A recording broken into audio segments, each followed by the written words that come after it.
Hola, soy Lindsay, los invito a una nueva aventura de letras. El libro que leeremos hoy es El lugar más bonito del mundo. Autor, Ann Cameron. Me llamo Juan y vivo en las montañas de Guatemala. Hay 3 enormes volcanes cerca de mi pueblo, que se llama San Pablo y que está rodeado de montes escarpados. En las empinadas laderas hay campos muy verdes, son las plantaciones de maíz, ajos y cebollas. En los valles, los frutos rojos de los cafetales maduran a la sombra de grandes árboles. Hay muchas flores en mi pueblo y muchas aves, águilas, oropéndolas, búhos, picaflor y bandadas de loros que se lanzan desde los árboles para robar nuestro maíz parloteando en esas lenguas suyas que solo ellos entienden. San Pablo está al borde de un gran lago, hay otros 7 pueblos en sus orillas. La gente va de un pueblo a otro en lanchas con motor o en canoa. Hay una carretera, pero no es buena. Nunca he ido a los otros pueblos, siempre he estado en San Pablo. En las noches tranquilas me gusta bajar hasta la orilla del lago y mirar las luces de las lanchas de los pescadores que se reflejan en las aguas oscuras. Veo también las luces de los pueblos que están al otro lado del lago y las miles de estrellas que brillan allá arriba en el cielo. Y me parece como si cada una de estas luces me diciendo, no estás solo. Nosotras estamos aquí contigo. En San Pablo hay perros sin amo y polvo en las calles, muy pocos coches y solo algunos autobuses que vienen de las grandes ciudades, hay unas pocas mulas que acarrean leña desde las montañas y hay mucha gente que también acarrea cosas, cántaros de agua, grandes cestos de pan o de verduras colocados en la cabeza, niños sujetos a la espalda y, algunas veces, hasta pesadas vigas de madera llevadas al hombro. Todo lo que necesitan transportar. Como no hay muchos coches, si alguien quiere algo tiene que cargar con ello, por muy pesado que sea.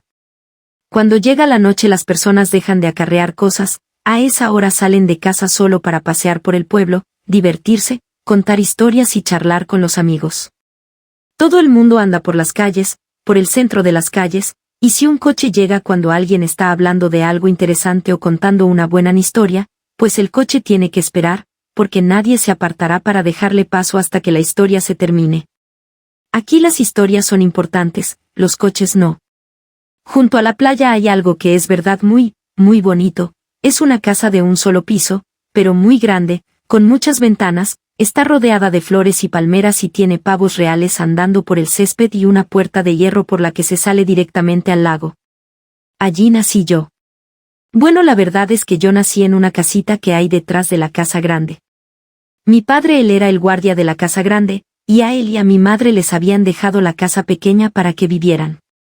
Después de nacer yo, mi padre quería salir por las noches con sus amigos, igual que lo hacía cuando todavía no estaba casado con mi madre, y mi madre le decía que no tenían suficiente dinero para eso, así que se pelearon un día mi padre se marchó. Me contaron que tomó el autobús y se fue a la capital, que no está muy lejos. Nunca volvió para vernos a mi madre o a mí. La verdad es que yo me acuerdo más de los pavos reales que andaban por el césped de la casa donde vivíamos que de mi padre. Cuando mi padre se marchó, dueños de la casa grande contrataron a otro guardia y, claro, quisieron que viviera en nuestra casita, así mi madre tuvo que marcharse. Solo tenía 17 años y nada de dinero, ni sabía cómo iba a poder cuidar de mí, así que ella y yo nos fuimos a casa de mi abuela. El abuelo se murió hace ya mucho tiempo, pero, por suerte, la abuela no es pobre. Tiene una casa hecha de bloques de cemento, las ventanas no tienen cristales, pero tienen puertecillas de madera que la abuela cierra por las noches o cuando llueve. La casa tiene 4 habitaciones, en las paredes de las 4 cuelgan muchos cuadros que ha pintado mi tío Miguel, son muy bonitos, dice que algún día los venderá. En la parte de afuera, la abuela tiene muchas flores, así que la casa está muy bonita. Claro que lo mejor de todo es que la abuela es la dueña de la casa y del terreno donde está. Guarda los documentos que lo dicen en una caja de hierro debajo de su cama, sabe muy bien lo que dicen porque una persona de confianza se los leyó, y nadie, gracias a Dios, puede quitarle a la abuela su casa ni el terreno que la rodea. La casa de la abuela es grande, pero está bastante llena de gente, porque mis 3 tíos que no están casados viven con nosotros, y también alguna de mis 5 tías casadas y sus hijos vienen a veces a quedarse durante un tiempo. Hasta los hijos de sus primos han vivido temporadas con nosotros. La cosa es que si alguien de la familia se queda sin trabajo o se pone enfermo, no se lleva bien con su marido, o tiene cualquier otro problema, se viene a vivir con la abuela. Ella se ocupa de todo el mundo hasta que el que sea pueda arreglárselas por su cuenta. Aunque algunas veces se ve claramente que ella le gustaría que la gente no tardase tanto en arreglar sus cosas y marcharse.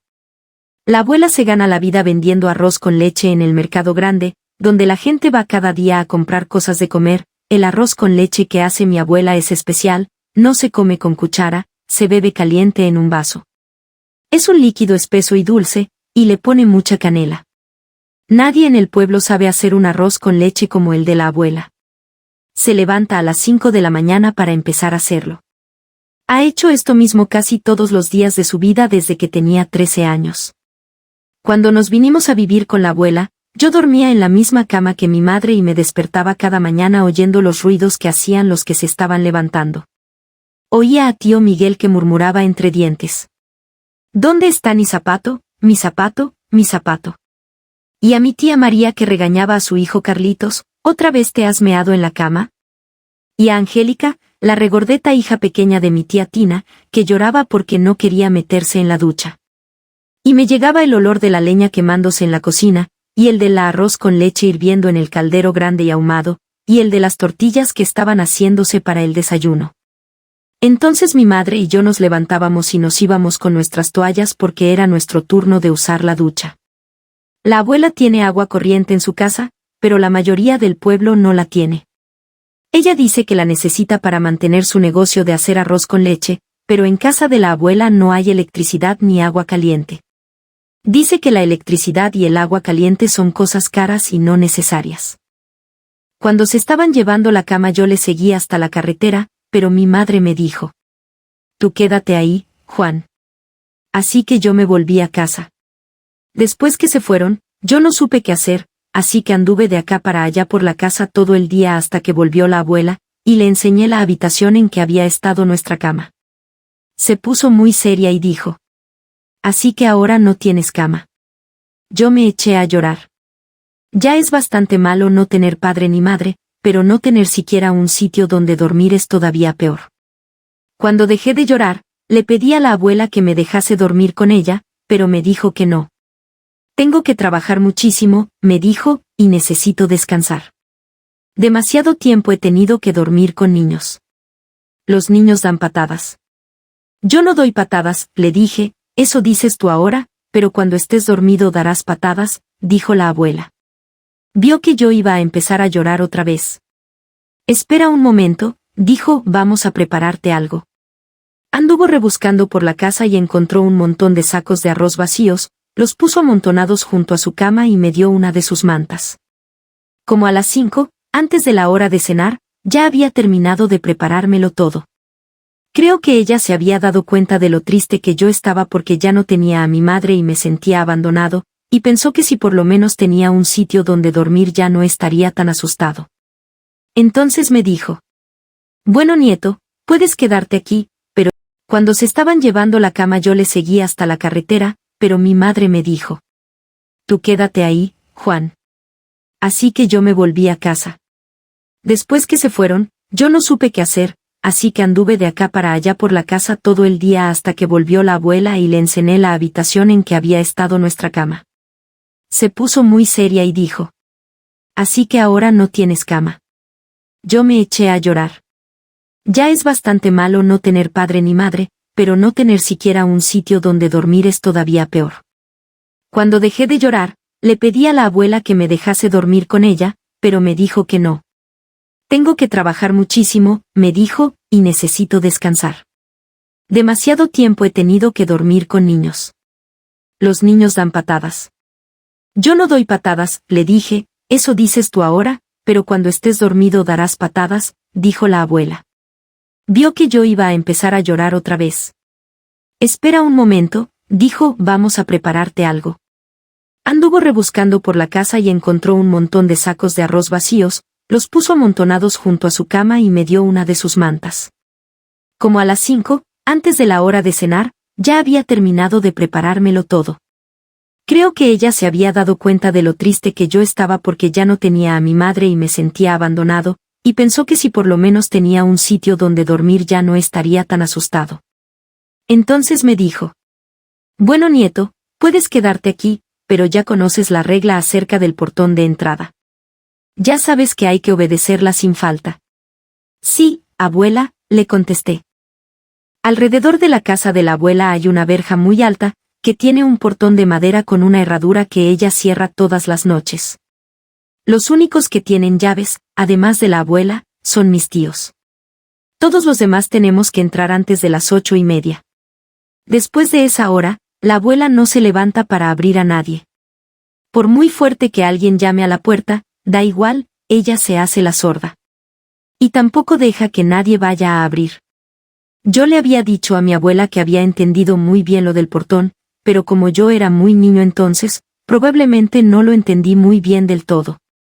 Después de la ida de mi madre, empecé a salir solo cuando terminaba de cenar. Nadie se preocupaba por mí, así que yo hacía todo lo que quería. Una noche, pocos días después de que mi madre se marchara, di un paseo muy largo hasta el lago. Cuando volví a casa de la abuela hacía ya mucho tiempo que se había hecho de noche y el portón estaba cerrado. No sabía qué hacer y, además, empezaba a tener frío. Yo solo llevaba pantalones cortos y una camiseta, y aunque por el día hace calor en San Pablo, por las noches hace frío, porque estamos a mucha altura y entre montañas. Lo único que se me ocurrió fue ir en busca de mi madre. Yo sabía dónde estaba la casa de mi padrastro, así que decidí ir allá. Cuando llegué, vi a través de la ventana una vela encendida. Nadie se acuesta o sale dejando una vela encendida, porque puede arder toda la casa, así que yo estaba seguro de que había alguien despierto adentro. No llegaba bien hasta el borde de la ventana y no podía ver quién era el que estaba, así que puse una piedra bajo la ventana y me subí encima. Vi a mi madre, estaba sola. Llamé en la puerta una vez, tan suavemente que no me oyó, luego llamé otra vez más fuerte. Mi madre abrió la puerta, solo una rendija, y me vio. No dijo más que: «Tú». Ella sabía desde siempre la costumbre que tenía la abuela con lo del portón, y también lo tarde que era, así que comprendió que no había podido entrar en casa. Se quedó un momento en la puerta, luego me dijo: «Entra». Vio que yo estaba temblando, algunas veces no se tiembla solo de frío. Dentro de la casa había una mesa con la vela, 2 banquitos, 2 platos, 2 tazas y unos plátanos. Había unas pocas ropas colgadas de clavos en la pared y una alfombrilla en el suelo, y la cama, claro. Eso era todo. La habitación estaba muy vacía, lo que más me hubiera gustado es que tuviera otra puerta por la que yo pudiera escapar si mi padrastro entraba por la puerta delantera. «Te puedes quedar aquí», me dijo mi madre, «pero si tu padrastro te ve cuando vuelva, se pondrá furioso y te pegará. Tienes que esconderte debajo de la cama y dormir ahí». Así que me arrastré debajo de la cama bien pegado a la pared para que no me viera, y mi madre sacudió la alfombrita para limpiarla un poco y me tapó con ella. No podía dormirme, me daba miedo pensar en lo que podría ocurrir cuando mi padrastro volviera. Después de un rato, sonó un golpe muy fuerte en la puerta y mi madre abrió. Desde donde yo estaba lo único que pude ver fueron las piernas de mi padrastro entrando en la casa. Luego oí que besaba a mi madre. «El tipo ese apareció por fin y me pagó el dinero que me debía», dijo mi padrastro, «así que mañana puedes ir a comprar las cosas que necesites». «Ah, muy bien», dijo mi madre. Luego hablaron un poco sobre las cosas que iban a comprar para la casa. «La vela se está acabando», dijo mi padrastro, «es hora de echarse a dormir». Vi cómo sus pies se acercaban y se acercaban, la cama crujió cuando se sentó encima. Se quitó los zapatos y puso los pies descalzos sobre el suelo. «¿Dónde está la alfombrita?», preguntó. «La he lavado, está fuera», contestó mi madre, «aún no está seca». «Bueno, no importa», dijo mi padrastro, y los dos se acostaron. Yo me dormí. Por la mañana, mi madre me despertó muy temprano, antes de que se despertara mi padrastro. Salí arrastrándome de debajo de la cama sin decir nada y con todo cuidado para no hacer ningún ruido. Mi madre sacó el pestillo y yo caminé de puntillas hasta la puerta. «Acuérdate», me dijo mi madre en un susurro, «no debes volver aquí nunca más». Cerró la puerta y yo me fui. Corriendo por la carretera hasta la casa de mi abuela. «¿Dónde has estado?». «¿De dónde vienes?», me preguntó la abuela. «De la casa de mi madre». «¿Y qué ha pasado?», quiso saber ella. Nada le dije, solo que no puedo volver allí nunca más. Y yo creía de verdad que nunca volvería, pero al llegar la noche mi abuela me agarró de la mano y me dijo: «Ven conmigo». Y los dos fuimos hasta la casa de mi madre. La abuela llamó a la puerta, despacio, 3 veces. Mi madre abrió la puerta. Vimos a mi padrastro detrás de ella, sentado en la cama, se puso de pie en cuanto vio a la abuela. «Hola, madre, ¿cómo estás?», dijo mi madre. Ella y mi padrastro parecían muy nerviosos, pero la abuela estaba tan tranquila.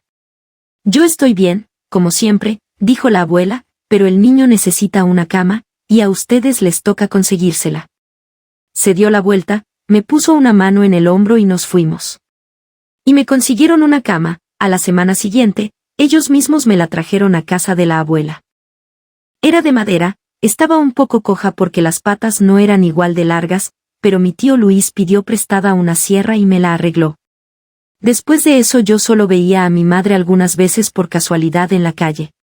Ella me decía siempre: «Hola Juan, ¿cómo estás?», como si yo le importara algo. Yo solo le contestaba: «Estoy bien, madre», y nada más. Un día, cuando me la encontré, me di cuenta de que estaba esperando un niño, y unos pocos meses después el niño nació. Así que tuve un medio hermano, claro que él ni siquiera se enteró de que yo existía. Cuando le vi una vez jugando en un lado de la calle me entraron ganas de pegarle y tirarle al suelo y darle patadas, porque él tenía a mi madre y yo no la tenía, pero nunca le pegué. Era solo un niño pequeño y yo sabía que él no tenía la culpa de nada. Bueno, y de todas formas, mi vida no era tan mala. Jugaba al fútbol en la calle con mis primos y los chicos del barrio. Mi tío Rodolfo me enseñó a dar saltos mortales hacia adelante y hacia atrás y mi tío Miguel me dejaba algunas veces pintar pinturas. Algunas pocas veces salía por las noches a pasear con mis tías como antes hacía con mi madre. Y otra cosa que también hice fue ayudar a mi abuela a vender arroz con leche en mercado. Aprendí a servirlo, a cobrarlo y a devolver el cambio, y también a vigilar que nadie se fuera sin pagar cuando la abuela estaba distraída. Después de que trabajé unos cuantos días con la abuela, ella me dijo que creía que ya estaba preparado para tener un negocio por mi cuenta.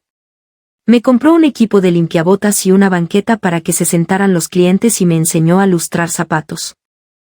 Entre los dos pensamos dónde me convendría instalarme para conseguir más trabajo, y decidimos que sería junto a la oficina de turismo donde estaba la enorme foto de San Pablo que tenía cosas escritas debajo. Los primeros días la abuela me vigilaba. Los zapatos de los 2 primeros clientes los lustré muy bien, los del tercer cliente me quedaron un poco menos bien. «Bueno, no importa», me dijo el hombre, «están bien así», ya iba a pagarme pero la abuela dijo: «No, no están bien. Tiene que hacer un buen trabajo cada vez y todas las veces.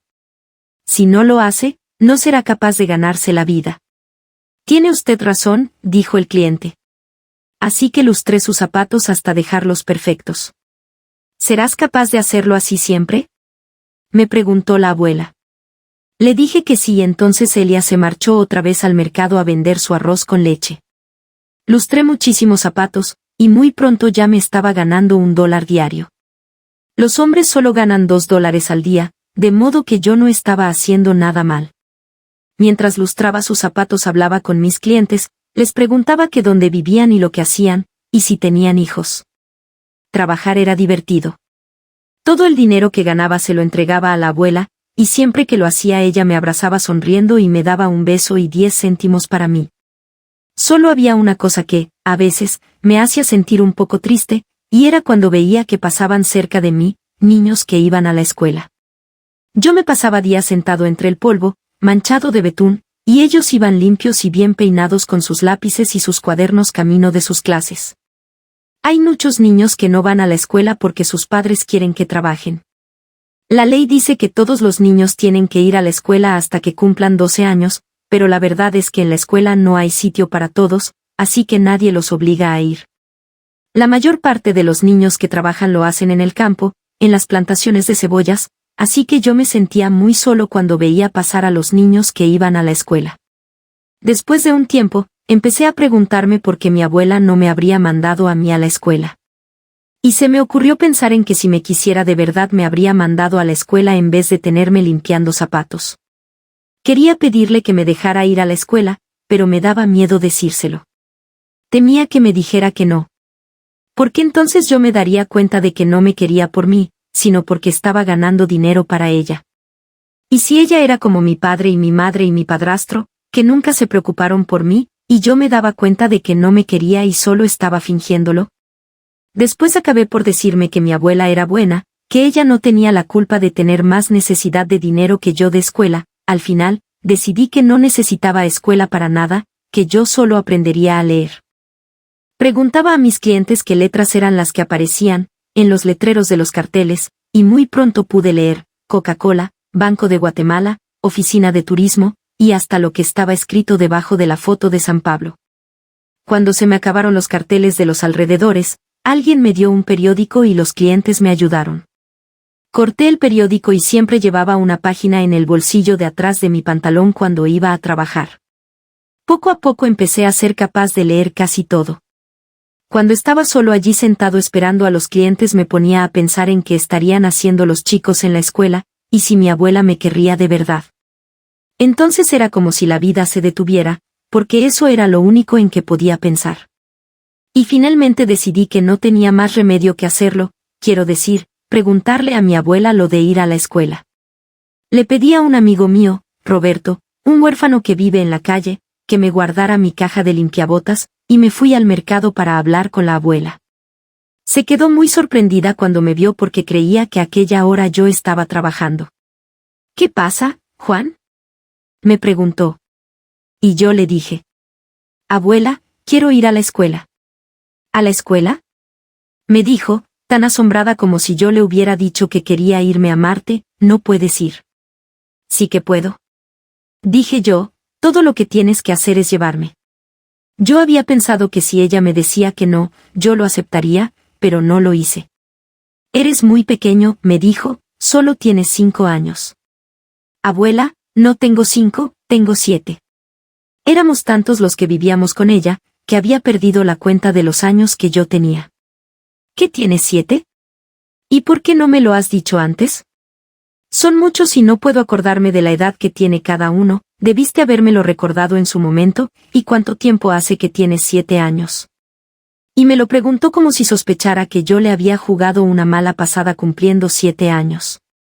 6 meses, le dije. Y has dejado pasar todo ese tiempo sin decirme nada. Era tan importante para mí que no podía hablarte de ello. Justamente porque es importante para ti es por lo que deberías haberme hablado de ello, dijo la abuela. Tienes que luchar por tus cosas, y no importa si pierdes. Lo que importa de veras es que no dejes nunca de batallar por conseguir lo que de verdad quieres. Desde luego, continuó, hablo de cosas importantes, no de algo como agua caliente o electricidad. Bueno, y si es verdad que ya tienes 7 años, debes ir a la escuela. Tendrías que haber estado yendo desde hace ya mucho tiempo. A la mañana siguiente, cuando me vestí, no me puse mi ropa de limpiabotas, sino mi ropa más limpia, y, antes de que empezaran las clases en la escuela, la abuela y yo fuimos a ver a la maestra de primero, doña Irene. Quiero entrar en la escuela, le dije. ¿Cuántos años tienes?, me preguntó. 7 y medio. Pues sí, ya tienes la edad, pero no puedes empezar ahora. Entrarás el próximo año, dijo doña Irene. Me despidió con una sonrisa y se puso a mirar unos papeles que tenía sobre la mesa. Mi abuela no se movió. Tiene grandes deseos de entrar a la escuela, dijo. Doña Irene levantó los ojos educadamente y la miró como para reprocharle que no se hubiese enterado de yo que había dicho, y que no nos hubiéramos retirado ya. Tiene un retraso de 3 meses. Los otros niños están ya estudiando aritmética.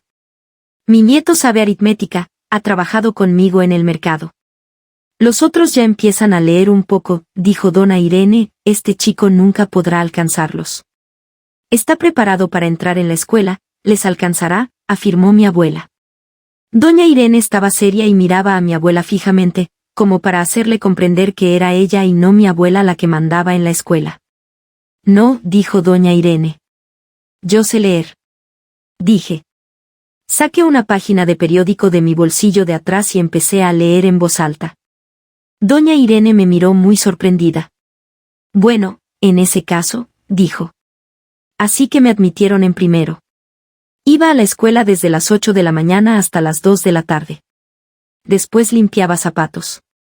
Tenía dinero para comprar libros y cuadernos y todo lo demás que necesitaba, porque a la abuela había guardado para mí, en su caja de hierro, todo lo que había ganado como limpiabotas. Al cabo de 2 meses, doña Irene me dio una nota para que se la llevase a la abuela. Se la mostré después de la cena y ella le pidió a mi tía Tina que se la leyera, aunque yo le había dicho que yo podía hacerlo.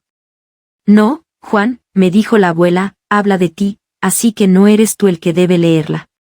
La nota decía que los maestros querían, si a la abuela le parecía bien, pasarme a segundo.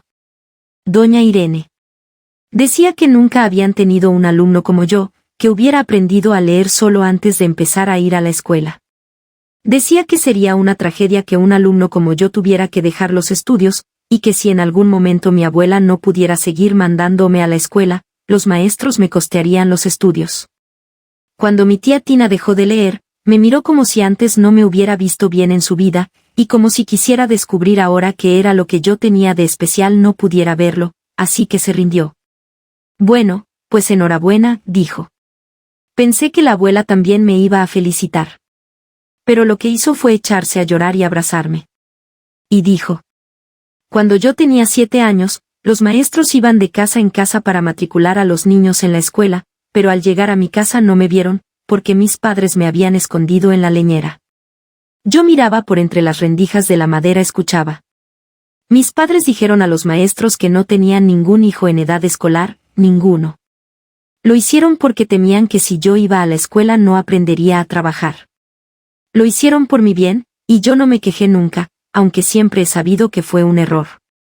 Se secó los ojos y me aseguró que me ayudaría en mis estudios, incluso si yo llegaba a ir a la universidad de la capital.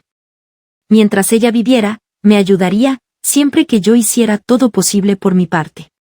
Me miró como si yo ya fuera un hombre y me dijo que quizá a fuerza de estudiar, llegaría yo algún día a descubrir por qué algunas personas eran pobres y otras ricas, y por qué algunos países eran ricos y otros pobres, porque ella había pensado mucho en ello y nunca había conseguido comprenderlo.